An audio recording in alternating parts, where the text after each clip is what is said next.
वालेकुम नाजरीन, आप यूट्यूब चैनल देख रहे हैं। मैं इमरान खान हूँ। मोहम्मद हुसैन नामी एक नौजवान है और उसे गोली मारी गई है रावलपिंडी में और जीएचक्यू में मुबैना तौर पे ये दाखिल होने की कोशिश कर रहा था। माल रोड पे ये मौजूद था। इसके पास एक हथियार भी था, एक पिस्टल।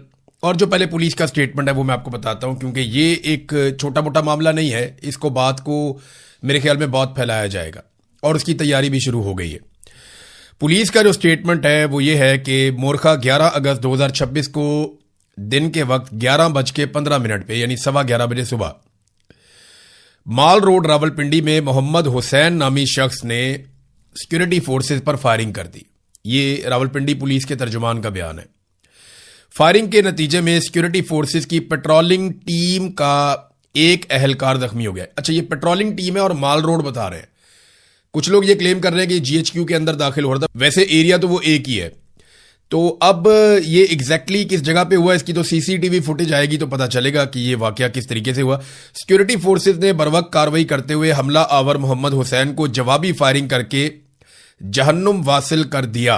दहशतगर्द मोहम्मद हुसैन के कब्जे से बरामद किए गए मोबाइल फोन और दीगर सामान से मजीद शवाहिद सामने आए हैं।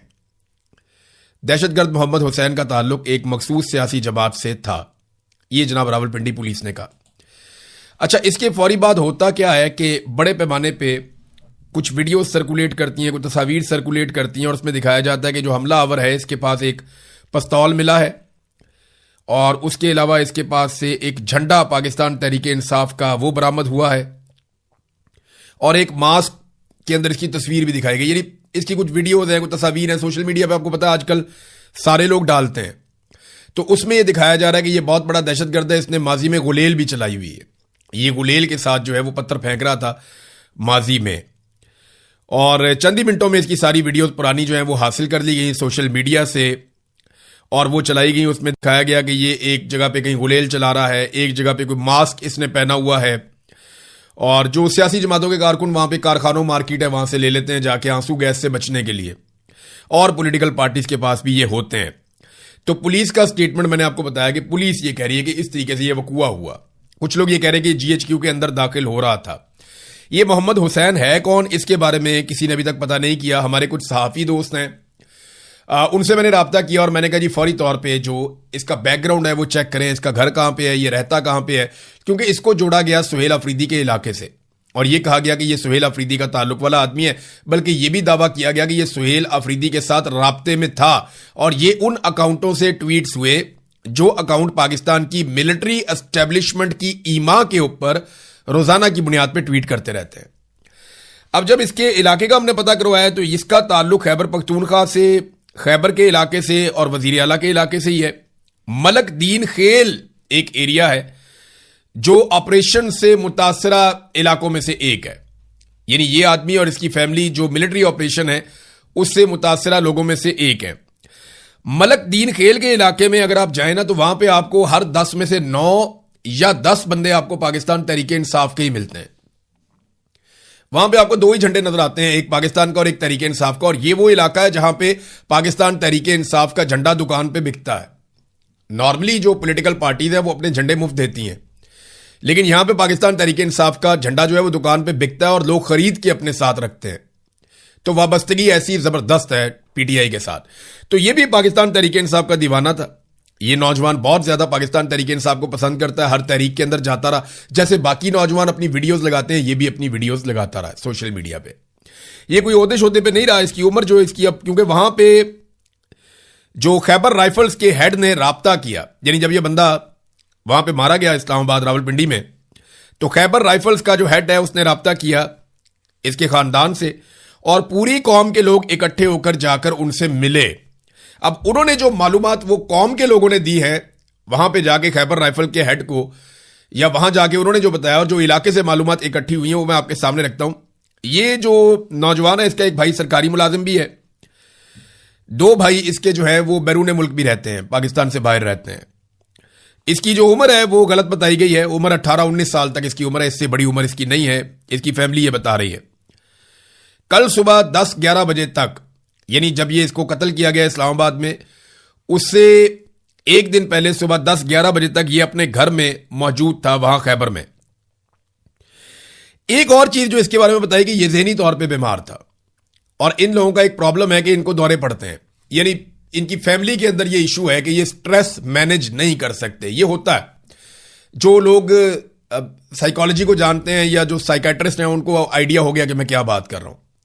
इनका स्ट्रेस मैनेजमेंट का इशू होता है, ये बहुत जल्दी गुस्से में आ जाते हैं, बहुत जल्दी लड़ पड़ते हैं, ये गोली भी चला देते हैं। कुछ अर्सा पहले इसका एक और कजन है, उसने अपने खानदान के अंदर ही गोलियां चला दी थी, और ये माजी में भी इसका कोई रिकॉर्ड ऐसा नहीं है। तो वो कहते हैं जी ज़हनी तौर पे ये बहुत कमजोर था और ये ज़हनी तौर पे ठीक बंदा नहीं था। ये उसकी फैमिली ने जाकर वहां पे बताया, और पीटीआई का ये दीवाना था। अब ये बंदा रावलपिंडी कैसे पहुंचा, क्योंकि यहां इसके इलाके में पिस्तौल किसी के पास होना कोई अजीब बात नहीं, हर एक के पास ही होता है। ये बाड़ा के करीब रहने वाले हैं, तो वहां पे तो सारी दुनिया पिस्तौल लेने जाती है। आप अभी सोशल मीडिया पे लिखें बाड़ा वेपन्स, तो आपको मार्केट खुल जाएगी, जो मर्जी उनसे वेपन खरीदता रहे, वहां से निकालना आपका अपना काम है। क्योंकि बाड़ा से जब आप निकलते हैं तो जगह जगह रास्ते में नाके होते हैं, और रावलपिंडी तक आप हथियार लेके पहुंच जाएं तो ये बड़ी अजीब बात होती है।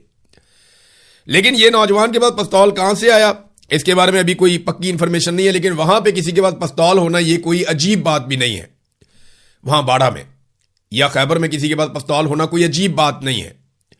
हां, ये पिस्तौल लेकर यहां पे आ जाना ये थोड़ी सी अजीब बात है। तो अब जो कुछ भी हुआ वो सीसीटीवी फुटेज आएगी तो पता चलेगा कि वहां पे हुआ क्या, ये कहां दाखिल होना चाह रहा था, पहले गोली किसने चलाई, वाकया कैसे हुआ, किसी लड़ाई के नतीजे में हुआ, या ये प्लान करके गया था और इसने अटैक कर दिया एकदम सिक्योरिटी फोर्सेस के ऊपर। तो जो असल बात है वो तो बाद में पता चलेगी। अब ये पब्लिक ट्रांसपोर्ट के अंदर गया, ये भी बात आप ध्यान में रखिएगा।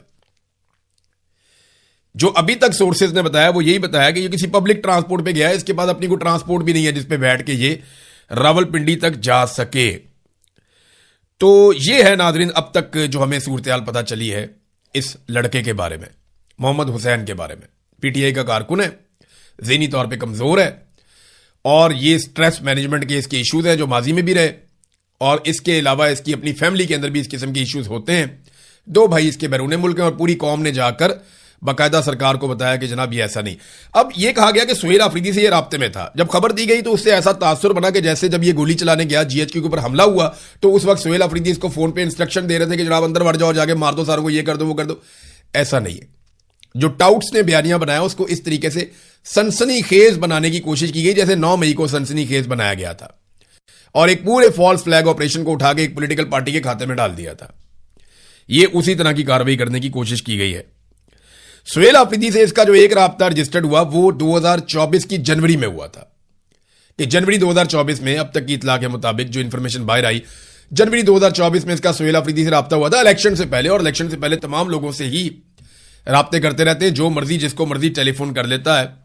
तो ये कोई अजीब या अचंभे की बात नहीं होती, ये होता रहता है। बहरहाल अब ये एक इंसिडेंट हुआ है, लेकिन इसको ऐसे पोर्ट्रे किया जा रहा है जैसे एक दहशतगर्द जमात है, उन्होंने दहशतगर्द भिजवा दिए और उन्होंने कातलाना और खुदकुश हमला करवा दिया। ऐसा नहीं है। पीटीआई एक पुरअमन पॉलिटिकल जमात है, जिस तरह बाकी जमातें पॉलिटिकल जमातें हैं और वो पुरअमन एहतजाज पे बिलीव करती हैं, ऐसे ही पीटीआई भी करती है। पूरे पाकिस्तान में पीटीआई की बातचीत है, पूरे पाकिस्तान में ये एक मकबूल तरीन सियासी जमात है। और इमरान खान साहब ने हमेशा कहा कि हम एक गमला भी नहीं तोड़ना चाहते, हम कोई छोटा सा नुकसान भी नहीं करना चाहते, ये सारी अमलाक हमारी अपनी है। ये इंसिडेंट कैसे हुआ, इसके लिए सबसे इंपॉर्टेंट चीज जो है वो पुलिस के बयान से भी ज्यादा जरूरी यह है कि सीसीटीवी फुटेज को मंजरे आम पे लाया जाए, क्योंकि हर फॉल्स फ्लैग की सीसीटीवी फुटेज नहीं आती। तो यहां पे सीसीटीवी आएगी, क्लियर हो जाएगा इसने खुद ही हमला किया हो पुलिस पे, तो वो भी नजर आ जाएगा। किसी वजह से हमला किया हो, कोई झगड़ा हो गया या कोई और चीज हुई, वो भी नजर आ, जो भी हुआ ना वो सीसीटीवी फुटेज आएगी तो पता चलेगा कि एक्चुअली ये हुआ कैसे। नाज़रीन, सुहेल अफरीदी ने अभी तक लगभग उनके स्टेटमेंट को कुछ 36-38 घंटे गुजर गए हैं।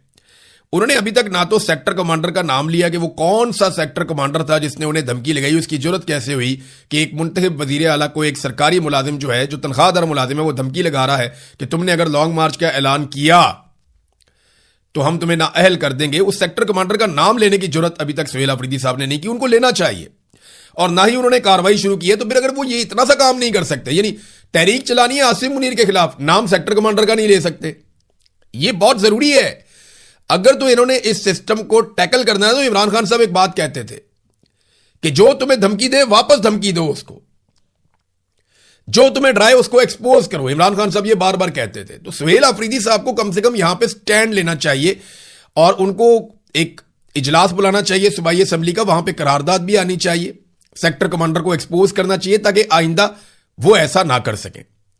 अब अगर वो उन्होंने इसलिए नाम ले लिया है कि मैं पहले ही नाम ले लेता हूं, थोड़ा सा बता देता हूं, नाम नहीं लेता लेकिन थोड़ी सी बात निकाल देता हूं ताकि कल को मुझे हटाने से पहले वो 10 दफा सोचे कि मैंने तो ये बात खोल दी थी।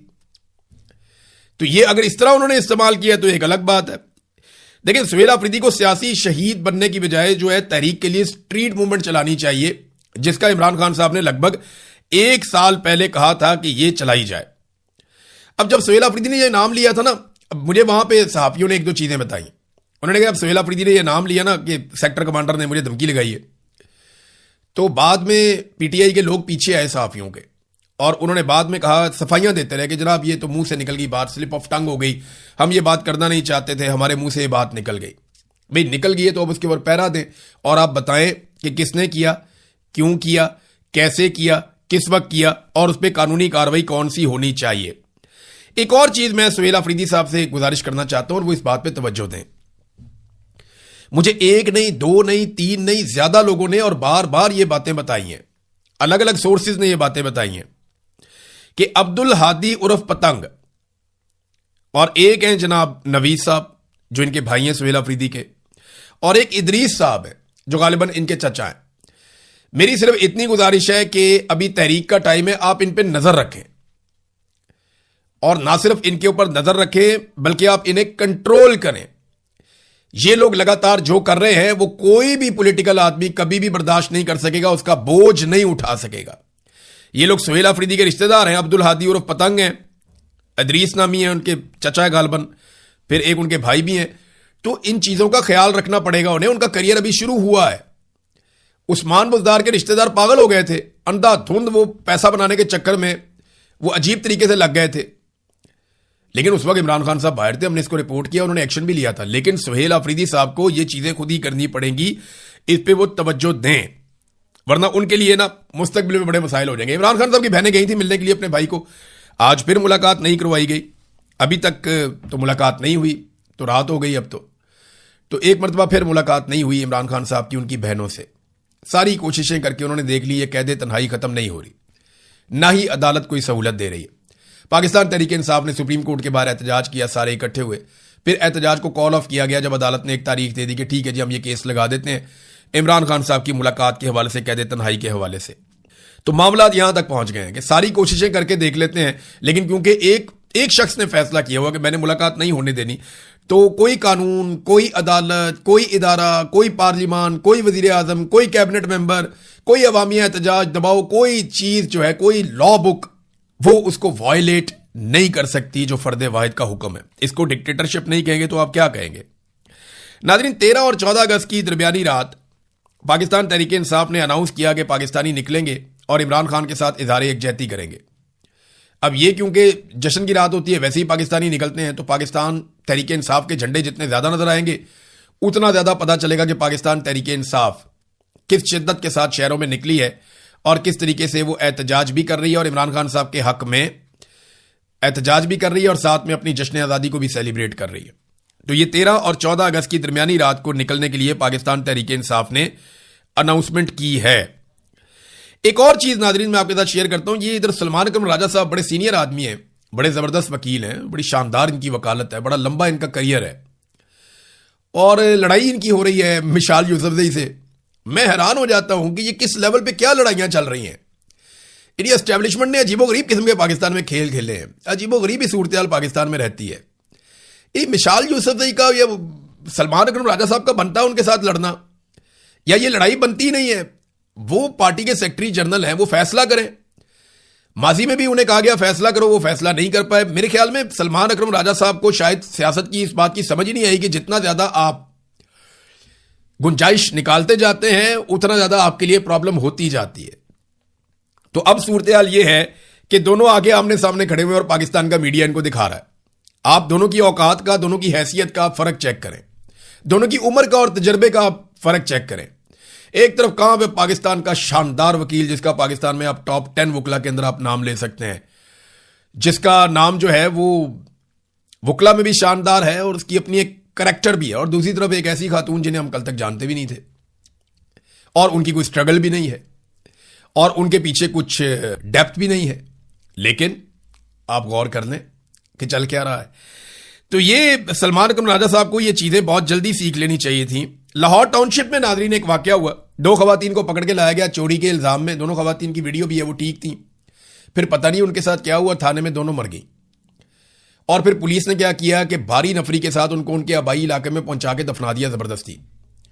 और पुलिस ने कहा कि बिल्कुल किसी की आवाज बाहर ना निकले। पुलिस ने जिस तरीके से इस केस को हैंडल किया, वो तरीका ही बहुत अजीबोगरीब था। इससे पहले 2 गैर मुल्की खवातीन के साथ इसाक डार के खानदान ने रेप करवाया लाहौर के अंदर। इसाक डार की फैमिली ने 2 गैर मुल्की खवातीन के साथ यहां पे लाहौर के अंदर रेप करवाया था उनके नवासे ने। और वो बड़ा खौफनाक एक केस था और बड़ी ज्यादती हुई उस केस के अंदर। तो एक तो ये केस आपको याद होगा। अभी ये 2 खवातीन है, ये थाने में जाती है, पता नहीं इनके साथ थाने में ऐसा क्या हुआ कि वो दोनों मर गई। और दोनों के बारे में कहा गया दोनों हार्ट अटैक से मर गई। और दोनों नौजवान खवातीन थी, दोनों चोरी का इल्जाम था। दोनों एक साथ हार्ट अटैक से कैसे मर गई? वहां क्या हुआ ऐसा थाने में? किसने कुछ किया या कौन था वहां पे? क्या कोई बासर आदमी था? क्या देख लिया था उन खवातीन ने, या क्या उनके साथ किया गया था कि फिर वो जिंदा नहीं रह पाई दोनों? अब पोस्टमार्टम करवाने के लिए ऑर्डर दिया गया। अब देखते हैं, उनको जबरदस्ती दफनाया गया है, दोबारा उनको निकाला जाएगा, पोस्टमार्टम किया जाएगा, चेक किया जाएगा इन खवातीन के साथ हुआ क्या। देखिए, खवातीन को टिकटॉकर ने कहा था कि ये मेरी रेड लाइन है, लेकिन आप गौर करें कि रेड लाइन नहीं है। सूबाई वजीर इतलात जो है वो लगातार 9 महीनों से अदालत उसे बुला रही, 9 या 11 महीने हो गए अदालत उसको बुला रही है कि और आकर स्टेटमेंट दो फलक जावेद के खिलाफ, जो भी आपका केस है आकर पेश हो जाओ यहां पे। वो लगातार 8-9 महीनों से, या 11 महीने थे या 9 महीने थे, वो लगातार ये कह रही है कि जी मैं नहीं आ सकती, मेरी जान को खतरा है। आप अंदाजा करें कि एक सूबाई वजीर है, सूबाई दारुल हुकूमत में एक अदालत में पेश होना है और वहां उसकी जान को खतरा है। यही सूबाई वजीर सड़कों पे जो है वो गालम गलोच करती फिरती थी, कभी पुलिस को धक्के, कभी इधर लड़ाइयां, कभी उधर लड़ाइयां, तब तो जान को खतरा नहीं था। आज इक्तदार में है, आज खवातीन इनकी रेड लाइन है और जान को खतरा, एक अदालत में पेश नहीं हो सकती। आप अंदाजा करें आम खवातीन की क्या हालत होगी इस सूबे के अंदर, जब एक जो है प्रोविंशियल मिनिस्टर, जिसके पास बहुत सिक्योरिटी